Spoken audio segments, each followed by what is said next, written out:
Hello friends, వజ్రాలు బాగా దొరికే ప్రదేశాలు ఆంధ్రప్రదేశ్లో మ్యాక్సిమం 1-2 మాత్రమే మేజర్గా ఉన్నాయి. వాటిల్లో మొదటిది పంతులు గారి పొలం కొల్లూరు, అది మీకు ఆల్రెడీ నేను చూపించాను. రెండవది పుట్లగూడెం.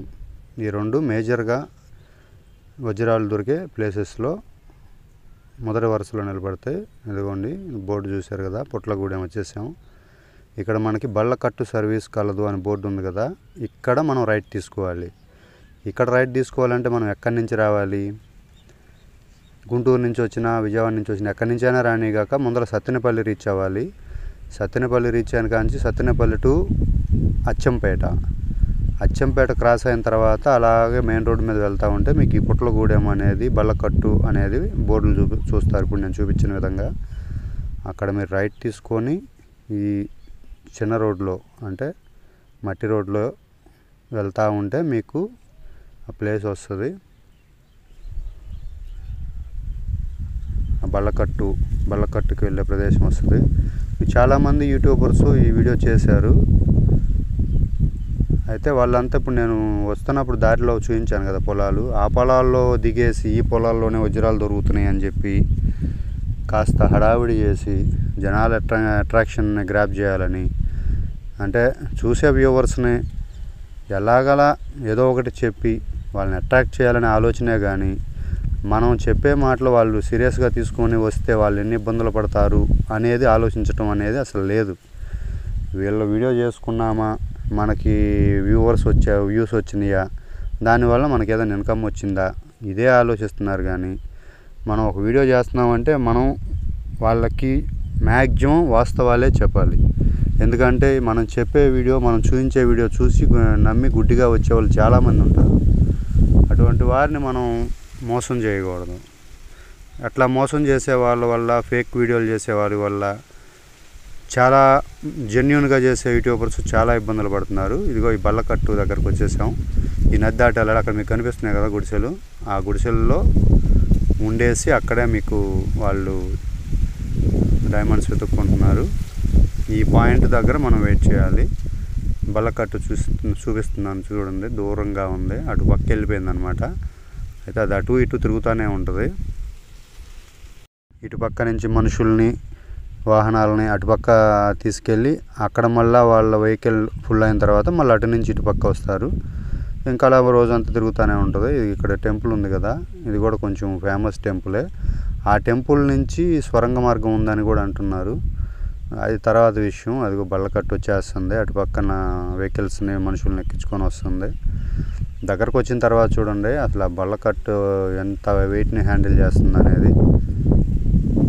చూడండి ఎన్ని కార్లు ఉన్నాయో, ఆటోలు, కార్లు, మనుషులు, బైకులు. ఇంకా అటుపక్క ఇటుపక్క అంటే వెహికల్ని బట్టి ఒక్కొక్క రేటు ఉంటుంది. మనుషులు అయితే సింగిల్ పర్సన్కి 40 రూపీస్ ఛార్జ్ చేస్తున్నారు. ఇటు నుంచి అటు తీసుకెళ్తే 40 రూపీస్, అటు నుంచి ఇటు తీసుకొస్తే 40 రూపీస్. మనిషితో పాటు బైక్ ఉంటే 100 రూపీస్, బైక్ ప్లస్ మనిషికి ఒకరికి. మళ్ళీ ఒక బైక్ 2 మనుషులు ఉంటే మళ్ళీ సపరేట్ ఛార్జీ. అట్లాగే ఆటోకి ఒక రేటు, మళ్ళీ ఈ 4 వీలర్స్ పెద్ద వెహికల్స్కి ఒక రేటు, కార్లకు ఒక రేటు. అట్లా వాళ్ళ కన్వీనియంట్ని బట్టి, ఆ బండి వెయిట్ని బట్టి వాళ్ళు ఛార్జ్ చేస్తున్నారు. ఇంకా అది వాళ్ళ వ్యాపారం, దాని గురించి మనం ఎక్కువ మాట్లాడుకోవాల్సిన అవసరం లేదు. అటు ఇటు బ్రిడ్జిలో, ఇక్కడ బ్రిడ్జి సౌకర్యం లేకపోవడం వలన ఈ బళ్ళకట్టే జీవనాధారంగా వాళ్ళకి, మళ్ళీ అటుపక్క ఉన్న వాళ్ళకి, ఇటుపక్క ఉన్న వాళ్ళకి ఇదే ఒక వంతెనలాగా సహాయపడుతుంది. చూడండి అది ఆ ఒడ్డుకి అటాచ్ చేస్తున్నారు. అటాచ్ చేసిన తర్వాత ఆ గ్యాప్ ఏదన్నా ఉంటే ఆ గ్యాప్లో మట్టి ఫిల్ చేస్తారు. ఈ ఒడ్డున మనకి ఆల్రెడీ వాళ్ళు అరేంజ్ చేసుకున్న రాడ్స్ ఉంటాయి. ఆ రాడ్స్కి తాళ్ళు 2 పక్కల కట్టేసేస్తారు. ఇక్కడ మీకు చూపించిన విధంగా అది చక్కగా ప్లాట్ఫామ్ సెట్ అయిన తర్వాత ఇంకా వెహికల్స్ అన్నీ ఇటు పక్కకు మూవ్ అవుతాయి అన్నమాట. ఆ తర్వాత ఇటు పక్క ఉన్నాయన్నీ లోడ్ అయిన తర్వాత వాడికి సరిపడా ఎక్కారు, ఓకే మనకి గిట్టుబాటు అవుతుందంటే ఇంకా మళ్ళీ అటు పక్క తీసుకొని వెళ్ళిపోతాడు. ఇంక ఇది రోజంతా వాళ్ళకి ఇంకా అదే పని. వాళ్ళు ఒక 3-4గా ఒక టీమ్గా ఏర్పడి ఈ సర్వీస్ చేస్తున్నారు. అయితే ఇక్కడ కొన్ని పాలిటిక్స్ కూడా ఉన్నాయి అన్నట్టు విన్నాము. అవి మనకు అనవసరమైన విషయాలు, అయినా వచ్చింది కాబట్టి టాపిక్ చెప్తున్నాను. పార్టీల పరంగా కూడా వీళ్ళు నడుపుతారంట. అంటే ఏ పార్టీ హయాంలో ఉంటే ఆ పార్టీ వాళ్ళకు సంబంధించిన వాళ్ళే బళ్ళకట్టు నడుపుతారంట. ఇంకా అవన్నీ మనకు సంబంధం లేని విషయాలు మనకు అవసరం లేదు కూడా. చూడండి బైకులు, కార్లు చిన్నగా వస్తున్నాయి ఇటు పక్కకి. ఇంకా వాళ్ళ టాపిక్ కట్ అయింది కదా. ఈ ప్లేస్లో ఇక్కడే స్టే చేసి ఇక్కడే ఉంటూ ఇంతకుముందు నేను చూపించినట్టు గుడారాలు వేసుకొని కృష్ణానది ఒడ్డున చక్కగా వాళ్ళు అక్కడే స్టే చేస్తున్నారు. ఇంకా వండుకోవటం తినటం అంతా వాళ్ళే. ఈ గట్టుకి ఇప్పుడు నేనున్న పాయింట్ దగ్గర ఒక కొట్టు ఉంది. ఈ బళ్ళకట్టు వెళ్ళి అటుపక్క హాల్టింగ్ పాయింట్ దగ్గర ఒక కొట్టు ఉంది. కానీ ఈ కొట్టుల్లో మాత్రం నిలువు దోపిడీ చేస్తున్నారు. 10 rupees cool drink 20 rupees charge చేస్తున్నారు. ఇంకా అలాగే వీళ్ళే టిఫిన్స్ భోజనాలు తయారు చేసి ఇక వాళ్ళు ఏ రేటుకి అమ్ముతున్నారో ఇక ప్రత్యేకంగా చెప్పనవసరం లేదు. ఈ వజ్రాల వేట కోసం వచ్చే వాళ్ళ దగ్గర నిలువు దోపిడీ చేస్తున్నారని మాత్రం చెప్పగలం. చూడండి వెహికల్ని రివర్స్లో వాళ్ళు పార్క్ చేసుకుంటున్నారు. ఎందుకంటే అటుపక్క వెళ్ళిన తర్వాత ఇబ్బంది లేకుండా. ఈ బోట్ ఏమైందంటే టర్న్ అయ్యిద్ది. టర్న్ అయ్యి అటుపక్క ఈ ప్లాట్ఫామ్ ఉంది కదా, ఈ ప్లాట్ఫామ్ వన్ సైడే ఉంటుంది. అటుపక్క వెళ్ళేటప్పుడు ఈ ప్లాట్ఫామ్ అటు సైడ్ తిరిగిద్ది. కాబట్టి వీళ్ళు వెహికల్ బల్లకట్టు మీద రివర్స్ చేసుకోవడం కష్టం కాబట్టి వీళ్ళు ముందుగానే రివర్స్లో పార్క్ చేసుకుంటున్నారు. ఇప్పుడు ఆ లారీ వెళ్ళింది కదా, దాని వెయిట్ ఎంత ఉండొచ్చు. ఇప్పుడు ఇక్కడ ఉన్న ఆటో కూడా వచ్చింది. చూడండి ఎంత వెయిట్ క్యారీ చేస్తుందో. అలాగే బైకులు ఉన్నాయి, మేము ఉన్నాము. ఇంకా పట్టే కెపాసిటీ ఉంది దీనికి. మొత్తం ఇది ఎంత వెయిట్ క్యారీ చేస్తుంది అనేది అడుగుదాం అనుకున్నాను కానీ కుదరలేదు. ఇది ఇతనే డ్రైవరు, ఈ బల్లకట్టుని డ్రైవ్ చేసే డ్రైవర్ ఇతనే. ఆ వెహికల్స్ ఎంత సింపుల్గా వేసుకున్నా అది ఒక్కొక్క వెహికల్ 5 టన్నులు 4 టన్నులు అయినా ఉంటాయి. అంటే దీని కెపాసిటీ మ్యాక్సిమం 10 టన్నుల నుంచి 15 టన్నులు ఉండొచ్చు అనుకుంటున్నాను. అంత వెయిట్ క్యారీ చేయగలదు ఇది. యాక్సిలేటర్ కేబుల్ అనమాట అది. బండి స్టార్ట్ చేసిన తర్వాత తాడుతో సెట్ చేసుకున్నారు. ఆ తాడుని లాగితే అది రైజ్ అవుతుంది. మీకు దీన్ని చూపిస్తాను, అది చూడండి. అది టర్నింగ్ తిప్పడానికి యూస్ చేసే పరికరం అనమాట అది. దాన్ని వాళ్ళు ఏమంటారో మనకు తెలియదు. అయితే అది డైరెక్షన్ చేంజ్ చేస్తుంది అనమాట. అది చూస్తున్నారుగా, దానికి అటాచ్మెంట్ ఆ పైప్ ఉంది ఆయన చేతిలో. ఆ పైపుని అటు ఇటు మూవ్ చేస్తే ఇది టర్న్ అయిపోద్ది అనమాట. బల్లకట్టు ఆల్రెడీ స్టార్ట్ అయింది. ఇది టికెట్ 30 రూపీస్ ఉండేది అంతకుముందు, ఇప్పుడు అది 40 రూపీస్ చేస్తున్నారు. మేమిద్దరం వచ్చాము, ఇద్దరికి 2 40s. ఇదనమాట బళ్ళకట్టు సర్వీస్. అది గట్టు, ఆ గట్టు నుంచి ఆల్రెడీ ఇటు వచ్చాము. టర్న్ అవుతుంది చూశారు కదా. టర్న్ అయ్యి ఇక్కడే టర్న్ అయిపోయి ఇంకెళ్ళిద్ది అనమాట. ఇది బళ్ళకట్టు స్టోరీ. ఇంజిన్ ఆడటం వల్ల అది ఎట్లా మూవ్ అవుతుందో చూడండి అక్కడ. సరే, ఇంకా విషయంలోకి వెళ్తే మళ్ళీ ఇక్కడే స్టే చేసి ఇక్కడే వాళ్ళు వంట చేసుకొని పచ్చళ్ళు తెచ్చుకొని ఆ పచ్చళ్ళతో తింటూ ఎప్పుడన్నా బోరు కొట్టినప్పుడు కూల్ డ్రింక్స్ ఇట్లా ఇవన్నీ చేసుకుంటూ ఉన్నారు. ఆ గుడి దగ్గర నుంచి స్వరంగం చెప్పాను కదా, ఆ కొండ మీదకు ఉందండి. ఇక్కడ కనిపిస్తుంది కదా, ఆ కొండ మీద ఇంకో గుడి ఉంది. ఆ గుడికి ఉందండి స్వరంగ మార్గం. మరి అది కృష్ణానది కింద నుంచి ఉందా ఎట్లా ఉందనేది మనకు తెలియదు. ఈ బళ్ళకట్టు చూశారు కదా, రివర్స్లో ఉంది. ఇప్పుడు అది టర్న్ అయిపోయింది. మళ్ళీ ఇదే ప్లాట్ఫామ్ వెళ్ళి దానికి అటాచ్ అయ్యిద్ది అనమాట. ఆల్రెడీ అక్కడ కొంతమంది వెయిట్ చేస్తూ ఉన్నారు చూడండి. వాళ్ళు వచ్చేసి ఇప్పుడు ఇది ఇక్కడ ఉన్న వాళ్ళంతా అన్లోడ్ అయ్యగానే వాళ్ళు వచ్చేసి ఎక్కుతారు. ఇది బళ్ళకట్టు స్టోరీ. ఇంక ఇక్కడ దిగిన తర్వాత ఇక్కడ నుంచి మనకు వాకబుల్ డిస్టెన్స్ మ్యాక్సిమం ఒక 2 కిలోమీటర్ ఉంది. అది కొండ అనమాట, కొండ ప్రాంతం. ఆ కొండ మీద దొరుకుతున్నాయి అన్నారు. అయితే అది ఎంతవరకు దొరుకుతున్నాయి, అది ఎంతవరకు నిజం, అసలు ఇక్కడికి రావచ్చా, వచ్చినందువల్ల మీకు టైం వేస్ట్ అవుతుందా, లేదంటే నిజంగా డైమండ్స్ దొరుకుతున్నాయి అనేది మనం చూద్దాం. అసలు డైమండ్స్ ఎలా ఫామ్ అవుతాయి అనేది నేను ఆల్రెడీ మీకు పాత వీడియోలో నేను చెప్పాను. ఆ వీడియోలో మీరు చూసి తెలుసుకోవచ్చు. ఇప్పుడే ఎంటర్ అయ్యాము. అక్కడి నుంచి గట్టెక్కిన తర్వాత రైట్ సైడ్ వచ్చి కొద్దిగా ముందుకు వెళ్తే ఇక్కడ 2 దారులు వస్తాయి. రైట్ సైడు స్ట్రైట్ వెళ్ళాలి. రైట్ సైడ్ వెళ్తే మీకు ఆ టెంపుల్కి దారి అనమాట. ఇందాక టెంపుల్ చూపించాను కదా, దానికి దారి. స్ట్రైట్ వెళ్ళాలి. ఆ స్ట్రైట్ ఇలాగే ఈ ఫారెస్ట్ అనమాట. ఇది ఆ కొండల దగ్గరికి వెళ్ళడానికి ఇది ఫారెస్ట్. అంటే కొండ ఎక్కుతూ ఉంటాము, ప్లస్ ఈ ఫారెస్ట్లో ట్రావెల్ చేయాలి. ఇది చాలా డేంజర్గా ఉంది ఫారెస్ట్. వచ్చేవాళ్ళు కొంచెం కేర్ఫుల్గా రండి. అయితే జంతువులు ఏం లేవు కానీ పాములు ఉండే అవకాశం ఉండొచ్చు అనుకుంటున్నాను నేను. ఎందుకంటే ఇది చాలా అంటే మనుషులు కూడా దూరటానికి అవకాశం లేనంత భయంకరంగా ఉంది ఈ ఫారెస్ట్. అన్ని ముళ్ళ చెట్లు చూడండి. అసలు మీరు మనిషి దూరం అందులోకి వెళ్ళలేడు అసలు. అట్లా ఉంది ఫారెస్ట్. ఓకే, ఈ ఫారెస్ట్తో మనకు సంబంధం లేదు. మనం టాపిక్లోకి వెళ్తే డైమండ్స్ అనేవి చెప్పాను కదా, ఇక్కడ మనకి మ్యాక్సిమం క్వార్ట్జ్ స్టోన్సే ఉన్నాయి. అయితే మన యూట్యూబర్స్ ఉంటారుగా, ఇంకా వీళ్ళు దాన్ని ఒక చిన్నదాన్ని పెద్ద పెద్ద చేసేసి భూతద్దంలో చూపించేసి జనాల దగ్గర అటెన్షన్ గ్రాప్ చేయడానికి వీళ్ళు పడే తంటాలు అంతా ఎంత ఉండవు. దానివల్ల అందరూ ఇబ్బంది పడాల్సి వస్తుంది. ఇదిగో చూడండి, ఇప్పుడే ఎంటర్ అయిన కొండ మీదకి చూడు ఎంత పెద్ద గొయ్యి తవ్వారో.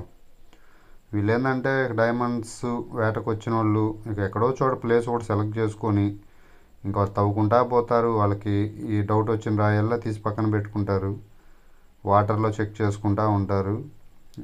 అట్లా ఎడబడితే అక్కడ గొయ్యలు తవ్వేశారు. ఇక అది యాజ్ యూజువలే ఏ ప్లేస్కి వెళ్ళినా సరే అట్లా గొయ్యలు తవ్వేసి పెడతారు.